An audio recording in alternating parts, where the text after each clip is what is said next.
Hello everyone, मैं doctor Suleman वीरानी और ये है आसान हॉस्पिटल का यूट्यूब चैनल। वीडियो शुरू करने के पहले इस चैनल को सब्सक्राइब ज़रूर करें और बेल आइकन को प्रेस करना ना भूलें।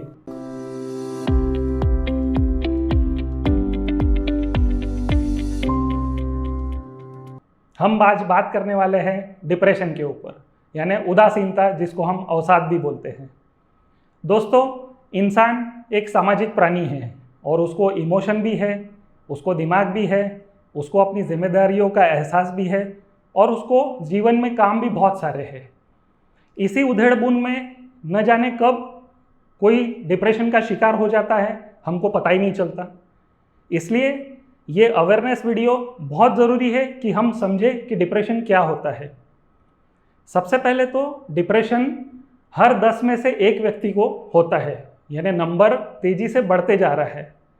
10% इंसिडेंस बोलेंगे हम इसको, और ये 10% में से 2 to 3% बहुत ही सीवियर डिप्रेशन होता है। और ये सीवियर डिप्रेशन के ही सुसाइड अटेम्प्ट और सक्सेसफुल सुसाइड भी दिखते हैं।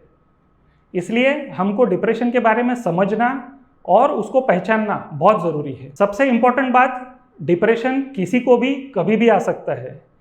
उम्र के कोई भी पड़ाव में आ सकता है, चाहे वो बच्चा हो, जवान हो, स्टूडेंट हो, बुढ़ापा हो, किसी को भी डिप्रेशन हो सकता है। दूसरी बात है, ये डिप्रेशन कोई भेदभाव नहीं करता कि अमीरों में ही है या गरीबों में ही है, लेडीज़ में ही है या जेंट्स में ही है।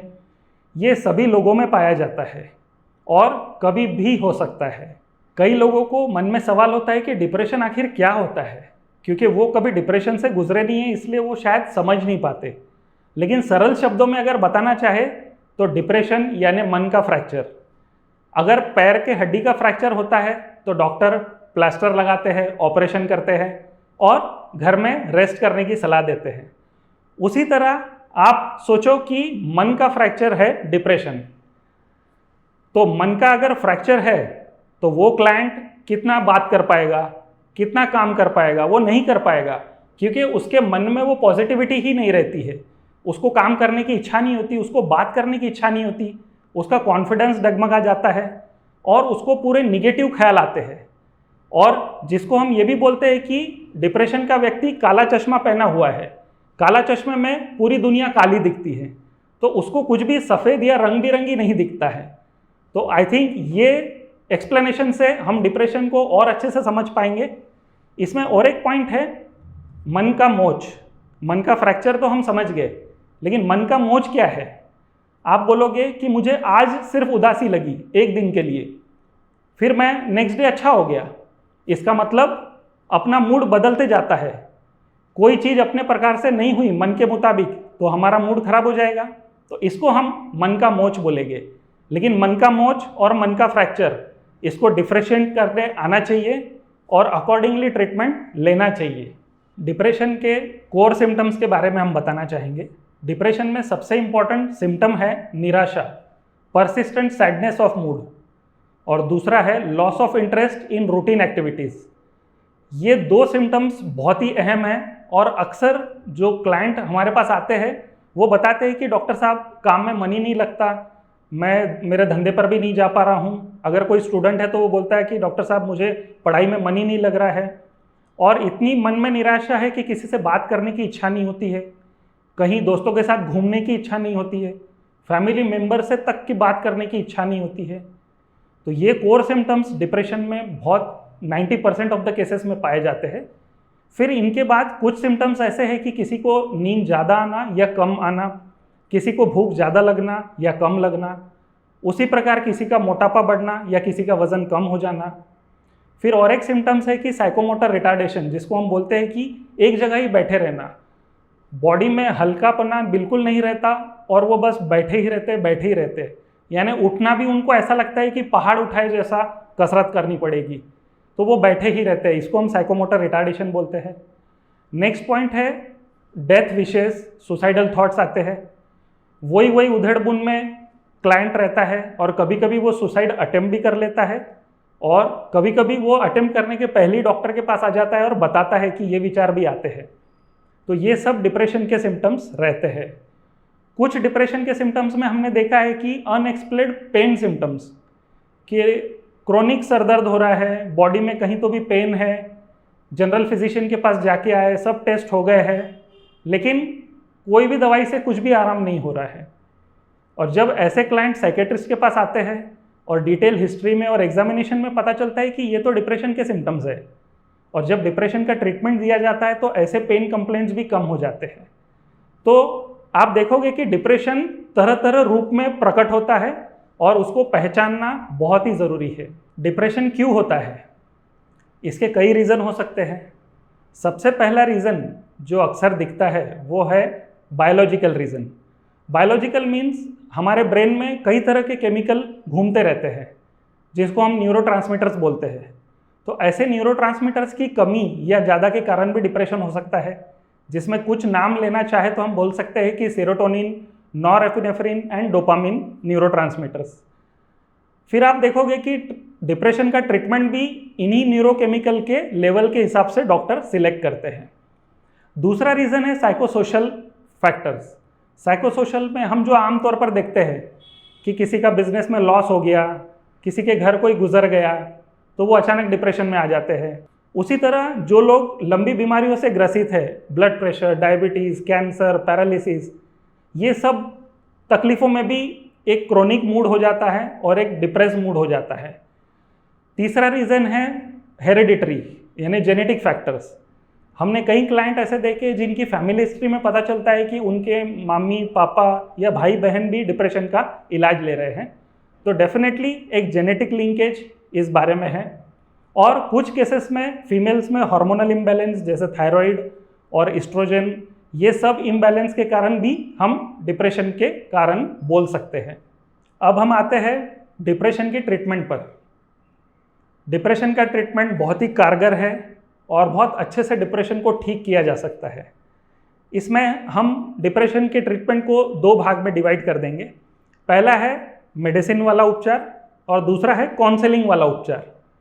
तो मेडिसिन के ट्रीटमेंट में एंटी डिप्रेसेंट इस्तेमाल होता है। जब कोई क्लाइंट का डिप्रेशन आइडेंटिफाई हो जाता है तो उसको हम कुछ दवाइयाँ स्टार्ट करते हैं जिसको एंटी डिप्रेसेंट बोलते हैं। और ये एंटी डिप्रेसेंट इतने अच्छे काम करते हैं कि 6 to 8 वीक्स में डिप्रेशन को काफ़ी अच्छे से कंट्रोल किया जा सकता है। और डॉक्टर के कहने के मुताबिक उसको कुछ समय तक ज़्यादा लेना पड़ता है। कुछ डिप्रेशन में हमने देखा है कि 6 months to 1 year ट्रीटमेंट चलता है, और वो इसीलिए कि डिप्रेशन का दौरा वापस से न आए। क्योंकि डिप्रेशन की खासियत है कि ये रिकरिंग डिसऑर्डर है, यानी अगर एक बार किसी को ज़िंदगी में डिप्रेशन आया तो भविष्य में भी उसको डिप्रेशन का दूसरा अटैक आ सकता है। ये न हो इसीलिए डॉक्टर जब तक ट्रीटमेंट बोलते हैं तब तक पूरा उपचार लेना चाहिए। कुछ मिथ्स है जो पब्लिक में रहते हैं, उसमें एक इम्पॉर्टेंट पॉइंट है कि एंटी डिप्रेसेंट एडिक्टिंग मेडिसिन है। ये बिल्कुल गलत बात है। एंटी डिप्रेसेंट एडिक्टिंग मेडिसिन नहीं रहती है, क्योंकि ये नींद की दवाई नहीं रहती है। ये ब्रेन के न्यूरोट्रांसमीटर्स पर काम करती है और इसमें कोई साइड इफ़ेक्ट नहीं होता है। और साइकेट्रिस्ट यानी एक्सपर्ट ट्रीटमेंट के बाद साइड इफ़ेक्ट होने के चांसेस भी कम हो जाते हैं। इसलिए ये हमारे मन में कोई डाउट नहीं रहना चाहिए कि एंटी डिप्रेसेंट एडिक्टिंग सब्सटेंस है। दूसरी बात है, कुछ महीनों के ट्रीटमेंट के बाद अच्छा लगने पर भी कुछ समय लंबा लेना पड़ता है। नेक्स्ट पॉइंट है, अगर सीवियर डिप्रेशन हो, सुसाइडल टेंडेंसी हो, तो उसमें डेफिनेटली शायद हमको एडमिट भी करना पड़ सकता है। एडमिट करने पर हम विद्युत उपचार ट्रीटमेंट यानी इलेक्ट्रोकन्वल्सिव थेरेपी भी साथ में इस्तेमाल करते हैं। कुछ क्लाइंट में हमने सलाइन में केटामिन इंजेक्शन देकर भी ठीक किया है।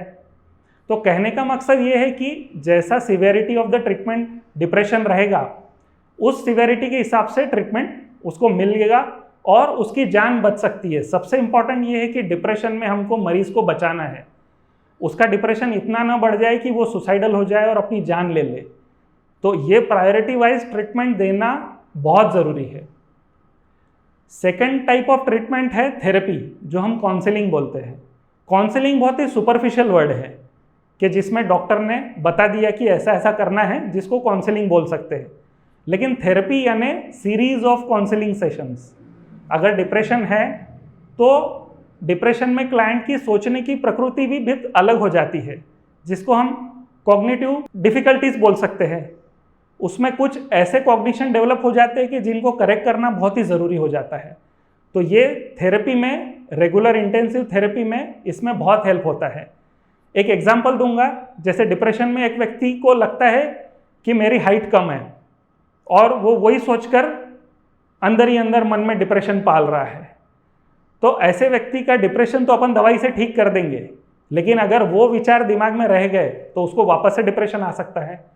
इसीलिए थेरेपी बहुत ज़रूरी है, ताकि उसके दिमाग में से वो विचार भी निकले कि हाइट सिर्फ तेरी कम नहीं है, बहुत लोगों की कम रहती है। कम हाइट वाले भी बहुत ऊंचाई तक पहुंच सकते हैं, जैसे सचिन तेंदुलकर। ऐसे एग्जाम्पल देके उसका मोटिवेशन बढ़ाना और उसके मन में ये जो डाउट है, ये जो भ्रम है, इसको निकालना बहुत ज़रूरी है। तो फार्माकोथेरेपी और साइकोथेरेपी, ये दो ट्रीटमेंट के पहलू हैं जिनको लेकर के 100% डिप्रेशन का इलाज संभव है, और इसमें कोई भी डाउट हमने रखना नहीं चाहिए। अब जाते हुए कंक्लूजन की तरफ आते हैं हम। कंक्लूजन में मैं ये बोलना चाहूँगा कि कैसी भी तकलीफ रहे, अपने फैमिली मेम्बर्स, फ्रेंड से बिल्कुल बात कीजिए, कनेक्ट रहिए।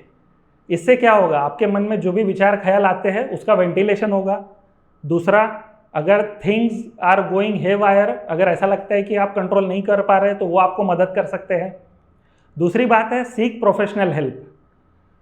मदद उपलब्ध है, बस चाहिए आपका एक कदम आगे और हम आपके साथ हैं। तो बिल्कुल ये तकलीफ से शर्माए नहीं, और थोड़ी सी भी तकलीफ समझ आने पर बिल्कुल हेल्प लीजिए, और हेल्प लेने से सब चीज़ें ठीक हो सकती है। Depression is curable and suicide is preventable. तो ये हमको समझना बहुत ज़रूरी है। दूसरा है कि अपने कोई सगे संबंधी या दोस्तों में अगर ऐसे कोई लक्षण आप देखते हो तो उनसे बात कीजिए। बात करने से कतराए नहीं, और बात करने से ऐसा नहीं होता कि उसका तकलीफ और बढ़ जाएगा। उल्टा बात करने से वो थोड़ा रिलैक्स महसूस करेंगे और शायद ट्रीटमेंट की तरफ वो और प्रवृत्त हो जाएंगे। इसलिए कभी भी ऐसे सिम्टम्स को इग्नोर ना करें। लाइफ इज़ वेरी ब्यूटीफुल, ज़िंदगी बहुत खूबसूरत है, उसको प्रिजर्व कीजिए। एंड सॉल्यूशन कभी कभी दिखता नहीं है, बट आप और हम मिलकर सॉल्यूशन को ढूंढ सकते हैं। जाते जाते एक गाना याद आ रहा है, वो मैं बोलना चाहूँगा। रुक जाना नहीं तू कहीं हार के, कांटों पे चल के मिलेंगे साए बहार के। ओ राही ओ राही ओ राही ओ राही। Thank you.